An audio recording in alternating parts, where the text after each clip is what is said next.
dias nós ouvimos através da Rádio Atlântida vários personagens que animam, divertem, entretêm, falam bobagem, enfim, eles estão presentes no nosso dia a dia. Mas a gente não conhece a maioria deles. Conhecemos os personagens, mas quem são eles?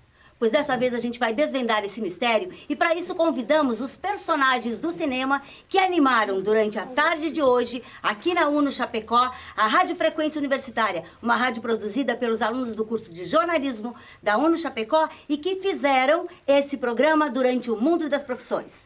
Meninos, é com vocês. Revelem tudo, mostrem quem são esses personagens do Pretinho Básico. Bom, Maria Angela, para começar a conversa, então a gente vai querer desvendar um pouquinho de quem são e das principais características deles. Eu vou começar com você, Maurício Amaral. Quem é você? Eu sou o produtor do programa. É pra falar sério? Eu sou o produtor do programa. Babamente! E além de produtor, quem é Maurício Amaral fora do estúdio do Pretinho Básico? Acho que é um cara... Puxa, eu vou ter que falar de mim, cara. Eu não tava preparado pra isso. Viu como é difícil? É difícil. Normalmente tá ali brincando, é bem mais Posso pedir pro doutor Alceu falar do Maurício? Com certeza. Mas o doutor Maurício Macedo, uma figura muito simpática, não é mesmo? Exatamente, gosto muito do doutor Maurício. O Maurício, ele tem um talento que é conversar com ele mesmo, com um personagem. Quer ver? Vai lá. Né, doutor Maurício? Exatamente, doutor Alceu. Como é que vai? Tudo certo. Tem gostado da Chapecó? Tenho gostado muito, doutor Alceu, realmente. O que achou da UNO Chapecó? É uma universidade bacana, bem, com boas instalações, né? E o senhor fez jornalismo, né, doutor Maurício? Exatamente, fiz jornalismo na URGS, em Porto Alegre. Olha, legal. Só. Oscar pra ele!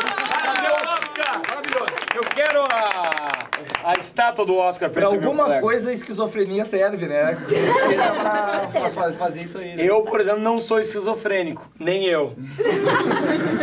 E quem é Piangers? Quem é Piangers? Piangers é uma família de autores de livros. Não. Eu escrevi não Hortolândia aos 15 anos de idade. Foi foi com momento... 15? Com 15 tu já podia ter feito uma coisa melhor. 14, 15 anos, 13 anos na verdade, aquele momento de descoberta. Ele se emociona sempre que fala disso. Ele teve uma infância muito difícil, gente. Ele teve uma infância tão difícil que com 5 meses ele já caminhava, né? Porque era tão feinho que ninguém conseguia pegar no colo. Ninguém queria. E tem a história do pai também, né? A ausência Pá, do agora pai. tu tocou Não, tu não Realmente, devia ter falado nisso. Talvez a latência da falta da paternidade, não conheço meu pai, não tenho pai, minha mãe ela transava com muitos homens. E Esse é um problema. muitas pessoas falam que o álcool mata. Ou não. E eu depende, defendo que né? o álcool é vida, porque a minha mãe se embebedou e transou com qualquer um e eu nasci. Então o álcool me deu a vida. Então o álcool é teu pai. O álcool também seja meu A pai. gente tem uma pista, porque a gente não conhece. A gente tem uma o quê? Uma pista? Ah, tá. A gente tem uma pista que é um Opala. Parece que o pai do Piangers tinha um Opala, né? Uma vez assistindo aquele programa Sem Limites. No limite. No Limite. Sem Limites era minha mãe. No Limite, apareceu um cara, um gaúcho, que participou do primeiro No Limite, e a minha mãe falou assim: ai, o Alberto, ele tinha um Opala. Era de Novo Hamburgo, dava uma paz. A senhorita deve saber como é naquela época. Os caras com os melhores carros passeavam pela praça, as menininhas ficavam olhando. Tem uma leve lembrança, assim. Vamos trocar o assunto, quem mais quer fazer pergunta? Porã, Oi. quem é você? Pô, eu tô tentando descobrir até hoje quem sou eu. Na verdade é difícil saber quem eu sou. Mas é sempre difícil falar de si mesmo, Tu né? sabe quem tu foi, né, Porã? O Porã foi um bêbado, muito louco, Isso. barrigudo, Eu não me drogado. lembro, mas eles dizem que eu era assim. Falando em personagem, ele parecia o Jabba the Hutt do Star Wars. Ou E então o Barney do Simpsons. Ou então o Menotti Fabiano lá. Um deles que a gente não sabe qual era, é o mais gordo. Isso. Mas assim, é difícil falar de mim, mas eu falaria dos meus colegas aqui, porque o Maurício, eu costumo dizer que é o cara que cuida da gente, assim, né? O cara que Maravilhoso. organiza a nossa vida para que tudo dê certo, seja no Maravilhoso. ar, seja fora do ar. O Piangers é aquele cara que é o atacante de explosão, né? Show de bola, né? Que de É o repente melhor deles, né? É o pode melhor deles. mudar um Catarinense, né, programa, pode, né? Enfim, né? Sempre intenso, ácido. E é um cara que... Você me conhece. Um cara que às vezes a gente... Que por ele ser tão intenso e tão ácido, às vezes fica difícil conviver com ele. Mas a gente, né? A gente vive num grupo muito grande e trabalha todos os dias junto. Então, o importante é que a gente continue se gostando e rindo de nós mesmos o tempo inteiro, né? Porque acho que isso que faz essa grande roda, né? Todo mundo diz que o jovem não escuta rádio. Sim. Então, como é que vocês veem isso? O rádio hoje, qual é o futuro dele? Vocês acreditam nesse meio ainda? Vocês apostam nesse meio ainda? Eu quero ouvir de vocês, porque a gente escuta isso muito. Eu sou professora de rádio jornalismo e escuto muito isso. Tentaram matar o rádio já umas 18 vezes, mais ou menos, né? Quando surgiu a televisão, o rádio ia acabar porque as pessoas iam ver os artistas do rádio, iam ver a imagem dele. Aí depois surgiu não sei mais o que, o rádio vai morrer. Surgiu a internet, o rádio vai morrer. A gente que trabalha em rádio sabe que o rádio é o único veículo que as pessoas podem seguir a sua vida consumindo rádio. O que eu quero dizer com isso? Tu pode dirigir ouvindo rádio, tu pode escovar os dentes ouvindo rádio, tu pode ler jornal ouvindo rádio. Tomar uma cachaçinha. Tu pode tomar banho ouvindo rádio. Agora, o jornal tu não consegue ler tomando banho, tu não consegue ver televisão dirigindo, tu não consegue acessar a internet enquanto cozinha. Entendeu? Então Exatamente. O rádio é o companheiro de todas as atividades. Eu acho que essa característica dele faz do rádio, essa vida do rádio ainda por muito tempo. O sucesso do Pretinho Básico passa por isso também, porque o rádio mexe um pouquinho da imaginação, as pessoas não conhecem vocês e imaginam os personagens?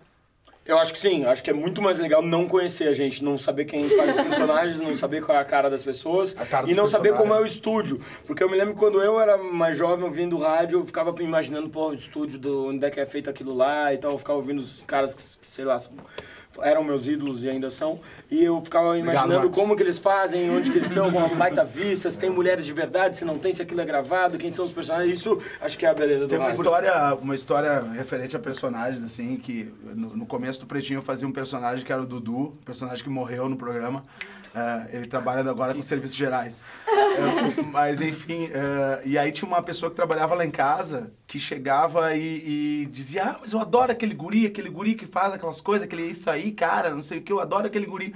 E aí um dia minha mulher resolveu falar pra aquela pessoa que aquele guri não existia. Que aquele guri era eu que fazia. E ela disse, não pode. Tipo assim, foi como dizer pra uma criança que Papai Noel não existe, entendeu? Então o rádio tem essa coisa. Que nem personagem de livro que vai pro cinema. Porque cada um tem o seu. Cada um tem o seu Almir, cada um tem o seu Dr. Alceu, cada um tem o seu Pause. E na hora que a gente tenta revelar esse personagem, a pessoa, não, mas esse não era o meu Pause. Mas a questão é que o Pretinho ficou grande demais e a gente precisou também personalizar alguns personagens. Então a gente faz na balada, o Pause aparece na balada. E no teatro, porque agora a gente tá fazendo teatro, a gente leva os personagens caracterizados com figurino pra cima do palco. Então se perde um pouco. Ok, o teatro não é tão...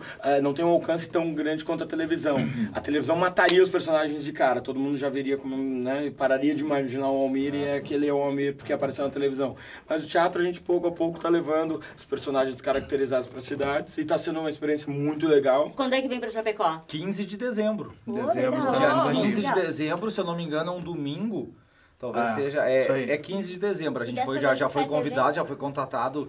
Ó, a menina que não tem personagem quis fazer talvez essa seja a personagem dela, é uma fantasma. Só a gente tá vendo ela. Vocês conseguem ver ela também, ela não é uma fantasma. Tá vendo? Ela tá aqui, será? Deixa eu ver. Eu ultrapassei ela. Eu sei quem tu é a Bela do Crepúsculo. Não, ela é a secretária da Miranda. Ela é da Miranda Presley. Olha, tá bem de secretária, Miranda. Foi difícil essa. Mas... A Miranda do 101 Dálmatas? Não, aquela do... Diabo Veste Prada? Diabo Veste Prada. Exatamente. Meu Deus! A gente tá quase criando... tu é a Miranda! Ela é a Miranda. Não, porque ela parece a Miranda do 101 Dálmatas. Parece a Glenn Close. A Glenn Close parece. A gente tá quase criando uma hashtag de vem Fetter pra Chapecó, porque ele nunca aparece aqui. Ele odeia Chapecó, ele nos disse. Ele falou que Chapecó é a pior cidade do Brasil. Ele disse que uma vez ele viu umas imagens de Chapecó e achou escroto. Eu acho que ele viu as imagens do mote do Potter. Também, ele viu as imagens e disse ninguém segurou o Potter, nunca vou nessa cidade. Uma vez a gente disse assim, Fetter vem porque tem cachê e tal, daí ele disse, não, eu pago pra não ir pra Chapecó. Pode botar essa hashtag, Fetter odeia Chapecó. Fetter odeia Caxias. Ele fala isso tudo. Na verdade, pode criar. Caxias também. O Fetter não vai em cidade alguma, né? Então, pra não deixar um Chapecó, ele não vai em lugar nenhum. Porque a Rodaica não deixa. Exatamente. Mais ou menos da isso. Rodaica. É mais ou menos isso. Mas traz ela junto. É todo complicado. No clima tão bom. Porque aí vai acabar o Pretinho, entendeu? Não Eu gostaria que vocês então falassem um pouquinho do jornalismo, enfim. Já que a gente está falando do curso de jornalismo, vamos falar um pouquinho do jornalismo, então. Eu acho que o jornalismo é importante demais para ter tanta gente fazendo. Tem muita gente fazendo. E quando tem muita Graças a gente Deus. fazendo, tem muita gente fazendo a mesma coisa. Então, você vê as pessoas cobrindo as mesmas coisas do mesmo jeito. Espero que vocês, estudantes de jornalismo, derrubem, enfim, o estabelecimento que está aí e que não sonhem em ser a Patrícia Poeta, mas em ser alguma coisa nova, diferente e de preferência sem terno. O improviso nessa hora pode ajudar? A questão do improvisar, a questão de... Eu acho que assim, é que tem uma coisa, claro, o jornalismo tem que ter um certo grau de seriedade, óbvio, mas tem umas coisas que são muito quadradas, né? Todo mundo faz, como o Pianjo falou, todo mundo faz do mesmo jeito, todas as emissoras do mesmo jeito, né? Então, talvez seja a hora de botar um pouco mais de criatividade. Mas não é aquela coisa também de fazer que nem os repórteres de esporte geralmente fazem, que agora a Chapecoense vai subir para a Série A. Sabe? Tem que cuidar um pouquinho, né? Mas a gente faz rádio, a gente faz entretenimento, muitos de nós somos formados em jornalismo, tem 3 aqui formados em jornalismo, né? Eu, Maurício e o Pianjo já estamos um tempão no rádio e a gente se direcionou para uma área mais de entretenimento mesmo, né? E com o Pretinho isso ficou muito mais claro nas nossas vidas. Mas é que tem muita coisa mudando, não só no rádio, como no jornalismo, muitas novas mídias que estão chegando, né? Coisas que estão se associando. Eu gosto muito dos caras do Fora do Eixo, gosto muito de gente que está trabalhando com jornalismo na internet lá fora, com Rente do Al Gore, e acho que basicamente a fórmula é o seguinte: se você fizer as mesmas coisas que todo mundo faz, você vai ter o resultado igual ao que todo mundo tem. E hoje, se você fizer alguma coisa diferente, você vai ter alguma coisa diferente, talvez pior, talvez melhor, mas você vai se destacar. Um amigo meu estava me falando que ele se destacou lá no negócio que ele fez em Porto Alegre, veio um monte de gente entrevistar ele e ele recebia as mesmas perguntas por e-mail. E até que ele chegou num ponto que ele respondeu o e-mail e disse assim: desculpa estar te mandando esse e-mail, mas tu tá na primeira fase de jornalismo. Eu queria que tivessem me dito isso, porque eu estudei jornalismo. Para de fazer as mesmas perguntas que todo mundo faz, meu. E aí esse cara, eles acabaram ficando amigos e o estudante disse assim: foi o melhor conselho que eu já recebi na minha profissão. E eu nunca mais me esqueci daquilo, enfim, faço. E hoje em dia tá fácil produzir e postar, né? Hoje é muito fácil, tu produz uma coisa legal, tu posta uma coisa bacana e aí tu consegue divulgar, tu consegue veicular isso. Era uma dificuldade há 5 anos, vamos dizer, há 10 anos, tu conseguir veicular aquilo que tu produzia. Hoje em dia vocês têm uma facilidade enorme de chegar na pessoa, seja pelo Facebook... Foto do Facebook, né? Seja pelo YouTube, mas enfim, vocês têm condições de fazer uma coisa boa e de mostrar pra todo mundo. Opa! Cara, pra gente... olha pra gente mostrar alguma produção nossa de faculdade algum tempo atrás, era uma luta. Ô, Maurício, era muito complicado. Talvez conseguia em canais universitários. Hoje em dia não precisa. Não precisa mais da grande mídia pra aparecer. Isso é bom. Eu fiquei curioso com a produção da Mulher Gato. Uma gata, né, Almeida? Não tens nada pra mostrar na internet pra nós? E olha que essa Mulher Gato tem 1 metro de comprimento. Levanta aí. Só de perna. É uma só aqui, ó. Só de coxa. Que bartamento.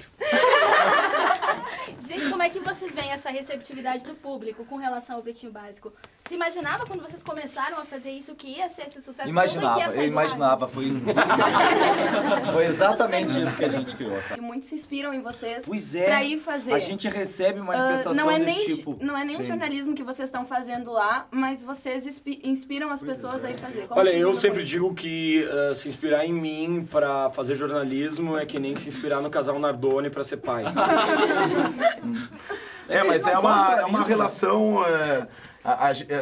É complicado pra gente, né? Quando vem alguém e diz, por causa de vocês eu quero fazer jornalismo, porque a gente sabe o quanto as agruras, né, pra um cara chegar num patamar salarial no jornalismo, que é difícil, assim, né? Demora um tempo, né? Tu tem que gostar muito, a gente gosta muito do que a gente faz. Eu acho que sempre fizemos isso com gosto, com amor, e isso se reflete no trabalho, né? Porque até chegar no Pretinho a gente passou por emissoras menores, a gente fez de tudo um pouco, sabe?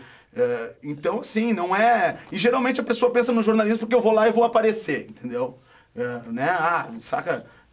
Numa maneira, porque hoje em dia todo mundo quer aparecer, quer virar o famoso da hora, né? Então tem que ter cuidado, sabe? Tem que ter cuidado. Vamos postar uma foto na internet? Vamos. Então todo mundo olhando ali. A gente vai tirar uma foto pro nosso Mauro Instagram. Cupim. Aí, todo mundo Em pé, juntou. por favor. Em pé, Maurinho. Aí, Maurinho da Cachoeira. Agora é o momento da foto. Aê! Neste momento nos calamos. Valeu, galera! Obrigado aí! Obrigada a vocês e ficamos aqui com o nosso programa de hoje. Agradecemos e liberamos então os personagens do Pretinho É isso aí, Básico Magnata! pra continuar Valeu, essa querido! trajetória. Posso levar esse sofá pra mim?